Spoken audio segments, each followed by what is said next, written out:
I got a comment asking, does the Avata Pro fit the Mario Mini 25? And generally the series in total, because it uses the same top. I mean, the answer, as you can see, is yes. But that's not an interesting answer. So we decided to set it some challenges. Now, building this thing was really simple and straightforward. The VTX system fits exactly where the 04 sits. I've only needed to use a couple of screws, and the camera fits lovely in the camera space as well. I've had to make no modifications whatsoever. The only thing that I have done is I've soldered in the wire to the actual Walksnail kit as opposed to using the plug. I just decided to do that. The only real compromise that you are going to have to make is to get your footage off the air unit. There's no way of actually getting the cable into the side, so you are going to have to just unscrew it and drop that air unit down. But I mean, this whole thing comes apart in seconds anyway, so it's not a massive issue. It is tight in there. It doesn't fit as well as an 04 Pro does, but it fits, and that's the main thing, without any modification whatsoever. The most difficult thing that you're going to have to do is something with the antenna at the back. Now, from my point of view, I just stuck it on with a bit of double-sided sticky tape. I knew I wasn't going to be flying it for a huge amount of time, so a bit of double-sided sticky tape was more than sufficient. So the actual install was pretty much as easy as an 04 Pro. Because it uses the same MSP standard and all that sort of funky jazz, you don't need to change any settings either, so it's literally plug and play. Now, before we actually fly it, let's make some predictions. Will it feel heavy? Well, I don't think it will. I've got to be completely honest with you. We are going to weigh it later on in this video, but I don't think it's going to feel heavier because, generally speaking, these are a little bit lighter than the 04 Pros. Will flight time suffer? Well, I'm going to say absolutely not. I'm actually going to say that that's going to be the one biggest takeaway that we get from this, is that we're going to get better flight time. Will it still freestyle? Well, we know it's going to freestyle, but the question is, how well is that Walksnail system going to hang on in 2026? I haven't flown it for over 12 months. And is the image worth the weight savings? Now, before I actually filmed this off camera, I updated the Goggles X and the air unit to the latest firmware, which as of the 1st of June was 39.44.18. There's quite a few features and bug fixes in there.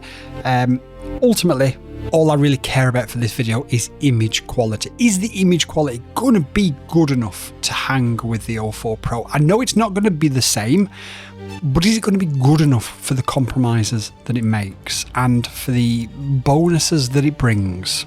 Okay, so we've got a few tests coming up on this video. Test number 1 is going to be hitting tight gaps. Let's do that now. And I think overall, I've got no problems with it. I was able to hit the gaps without any problems, and it was, no problems. I'm going to give it 10 out of 10 for that. Next up is going to be a fast tree run, so we're going to go from one side of the tree to the other at full speed. Now, this did fall apart a little bit in the goggles, and hopefully the DVR is going to show that. But as I went round the corner to line up with the tree, the 04, the 03, and the Vista absolutely hold on there without any problems. The Walksnail did suffer and did start to go into a bit of a smeary mess, but luckily, because I knew the area and the direction I was going in, I was able to continue without too much of a problem. But I'm going to give it 7 out of 10 for the fast tree run. Smooth cinematic line, let's try one of those. And I don't think that looks too bad. I really don't. I think where this could potentially be improved is I've got crazy high rates because obviously I use stability because we make the videos look as nice as we can. And I think if I was to dial those rates down, maybe even add a little bit of expo to them, it probably wouldn't look as bad from a freestyle perspective. And then obviously you get used to it and then you increase them and so on and so forth. So I think overall, it's not bad. It's not bad. I'll probably give it 7 out of 10 for that.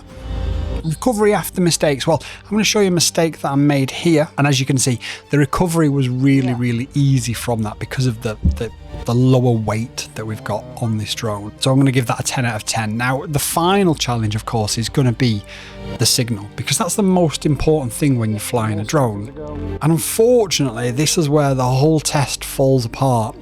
Because, again, hopefully you can see it on the goggles now, but as I'm flying around the back of the tree, I'm in visual line of sight of the drone.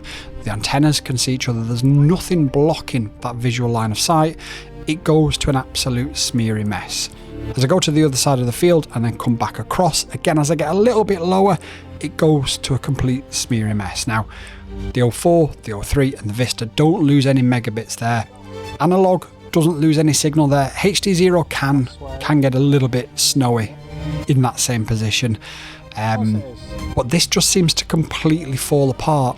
And the biggest problem there is it's going to ruin the confidence that you've got in the drone. Having confidence in a drone is not just about props, motors, flight controller, pitch tune. It's about, can you actually see?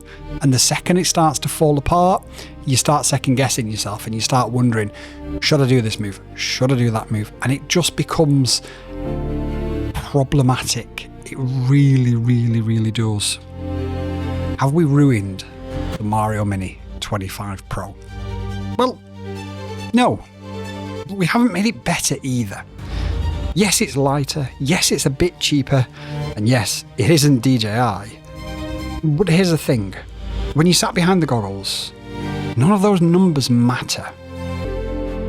What really matters is confidence. Because this little Mario loves to be slung around. It begs you to skim trees, dive gaps, and fly that little bit closer than common sense would normally allow. And every time the Walksnail system started to get close to anything, the signal would break apart. It would fall apart. It would become a smeary mess. And that caused me to hesitate. And that caused me to second guess myself. And that's not fun. And it wasn't because the quad itself couldn't do it. It was because I couldn't be completely sure what I was seeing next was going to be the thing I think I should see. Now, the image quality is perfectly acceptable.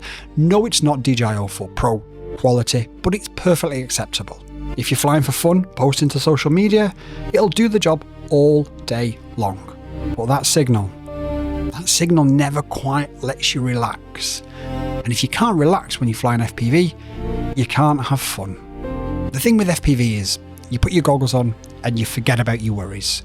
That 3 or 4 or 5 minutes of flight time is your time away from all the stress and the worries of life. And if you're stressing and worrying whether your signal's going to hold up or not, it makes that flight a little bit pointless. And that's probably the biggest compliment I can give to DJI. When it works well, you stop thinking about it completely. So, did the Avatar Pro ruin the Mario 25? Well, no. But it simply reminded me that the best drone in the world is only as enjoyable as the confidence that it gives you. And is that worth saving a few grams? YouTube and I have had a chat, and we believe that this is the video that you'll like the most. So watch it and let me know if they're right.